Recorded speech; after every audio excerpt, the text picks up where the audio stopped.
Hey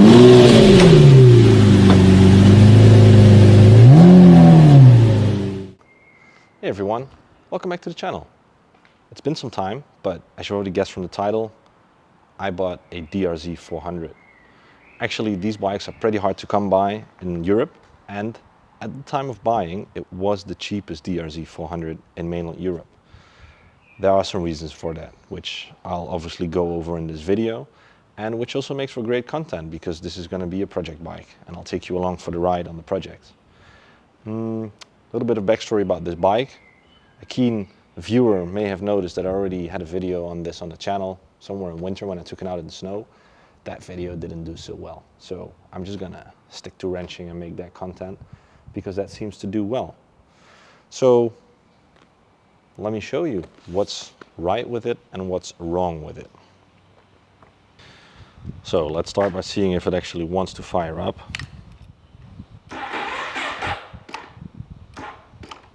Yeah, I think I just used the last juice off the battery, which means it needs replacing, and the battery is somewhere over there, which brings me to my next point, the fairings.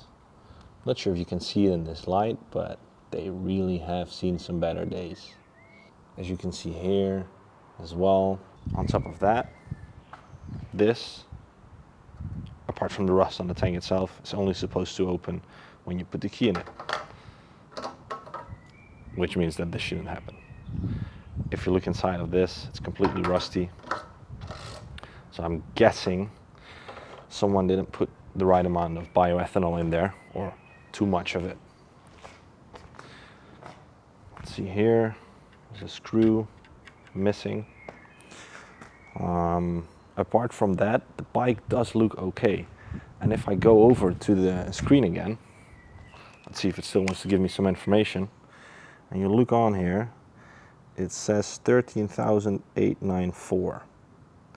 That's kilometers. So supposedly this bike has only done about 14k kilometers.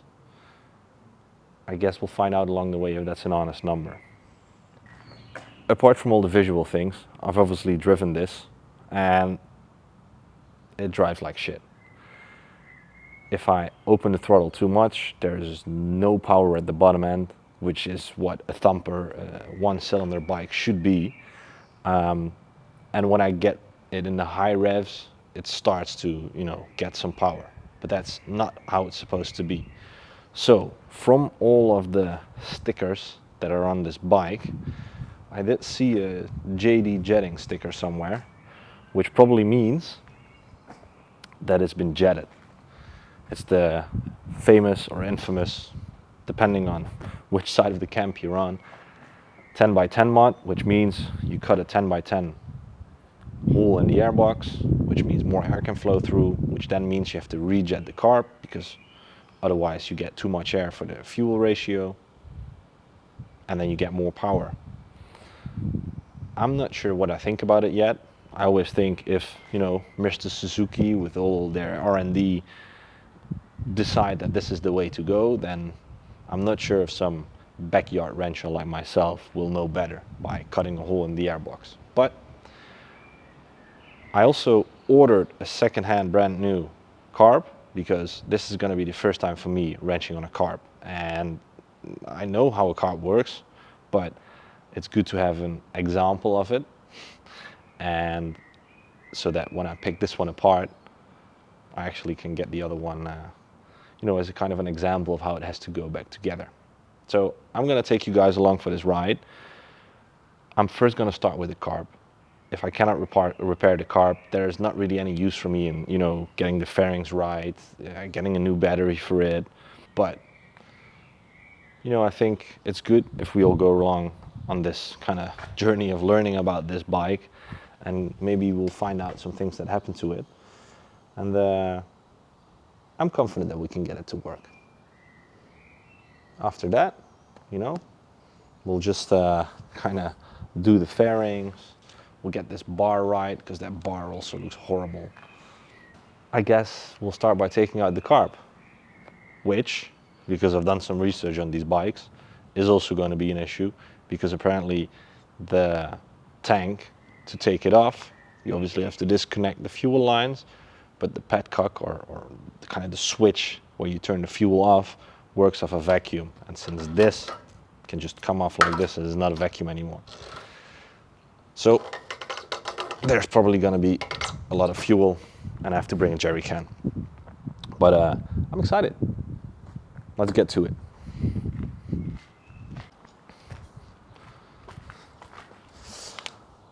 So let's start by taking off this fairing, same fairing on the other side. Seat comes off, then we can have a look at if it has the 10x10 mod or not. And, you know, then just see what the situation is here. If I disconnect this, if fuel is going to come gushing out. But I have a jerry can for that, and it's okay to spill a little bit of fuel here because I think the fuel in there is not good anymore anyways. Let's get to it. Already off to a good start. One screw here is missing. And I just rechecked the screws, and it seems that there's a lot of different sizes of screws on here. So, you know, someone definitely has been doing some work on this, but I'm not sure if that's a good thing or a bad thing in this case.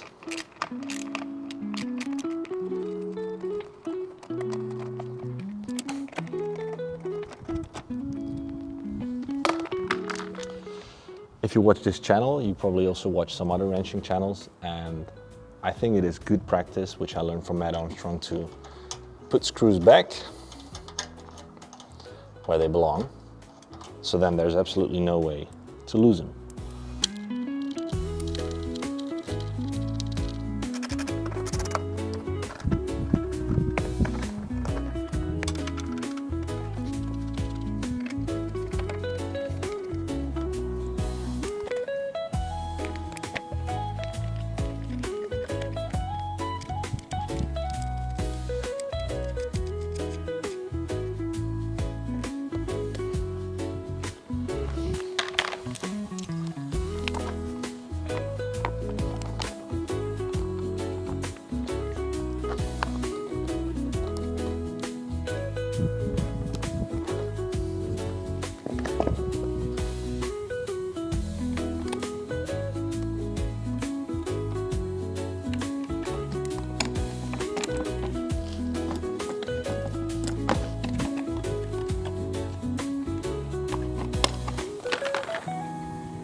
So having a bit of a better look at these fairings,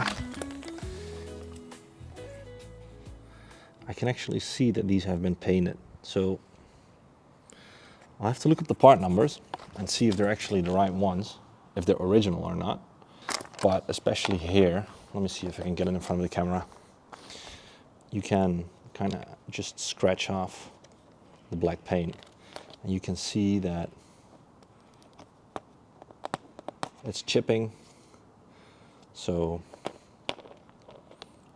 yeah, someone dropped this bike and then thought, just, you know, get the cheapest paint possible, but then they also put the new stickers on there. So I'm like, just put good effort in it. All right, so let's assess the situation here. I was correct, it does have the 10x10 mod, which is actually 10 inches by 10 inches. Not centimeters for my European viewers. Yeah, and I wish it wasn't done on this bike because there's just like, it's just not done well. Apart from that, the air filter does look new. It's the twin air and it has the, yeah, it's oiled up as well. So that looks kind of new. And then, yeah, the battery is also not stock. So just gonna disconnect this one and basically see the health of it.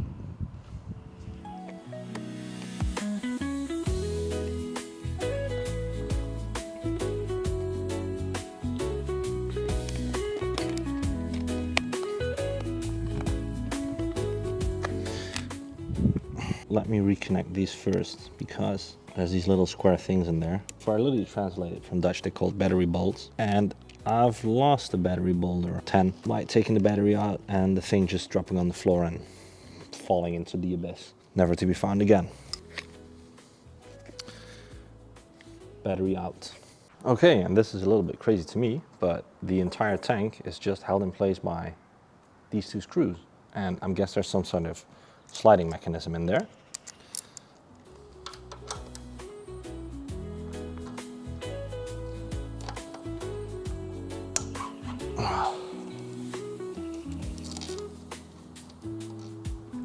Okay.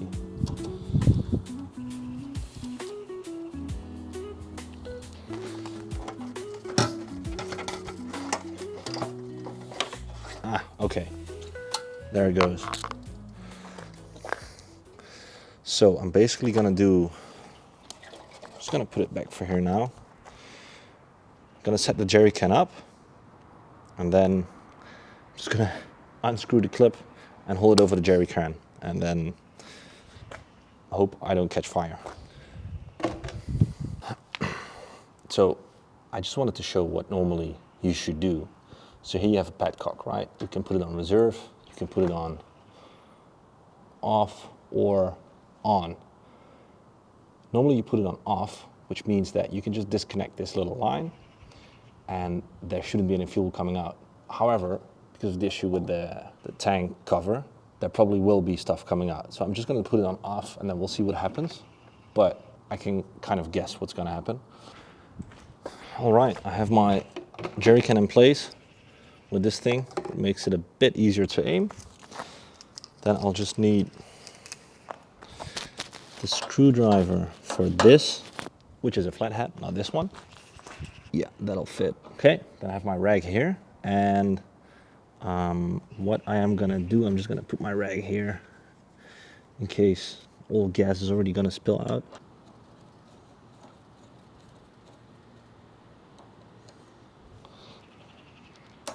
Okay, yeah, this one wants to come off, and it's already leaking fuel, so I have to be quick with this. I'm just gonna tear this one off.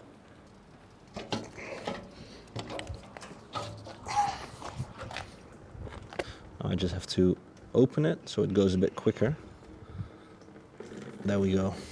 And now we can put some nice elevator music on and fast forward.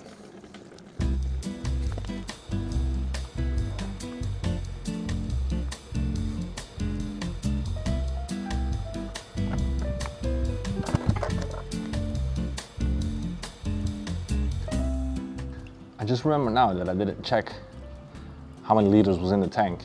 It felt kind of empty, but this jerry can is a maximum of 10 liters, so I just hope it's not more than that, because then I'm in a bit of a pickle.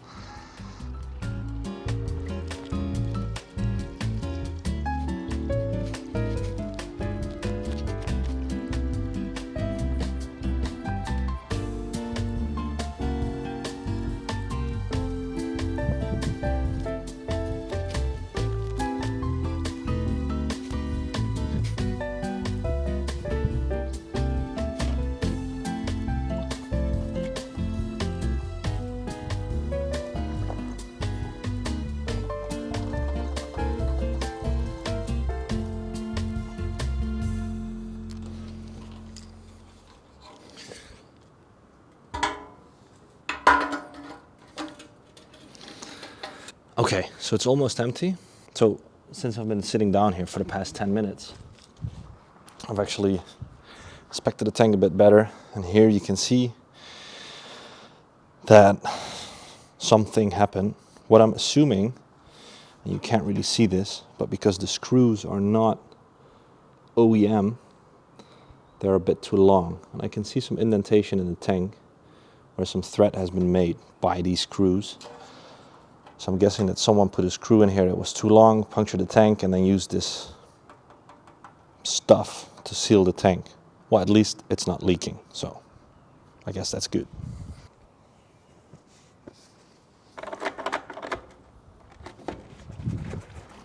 I'd say that's about 5 liters in there.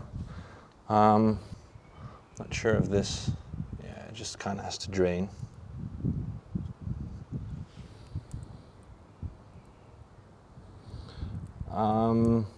Yeah, then I think it's time to take out the carb. which is also going to be a first for me. I have to say it's a bit of a sad look right now. Tank off, all the fairings off. The fairings with the Butch paint job still on. But we did some good work today. It's progress. The carb, which is taking the carb out, it's a whole job in itself. So I'll leave that for the next video. And thanks for tuning in today. We'll see you in the next.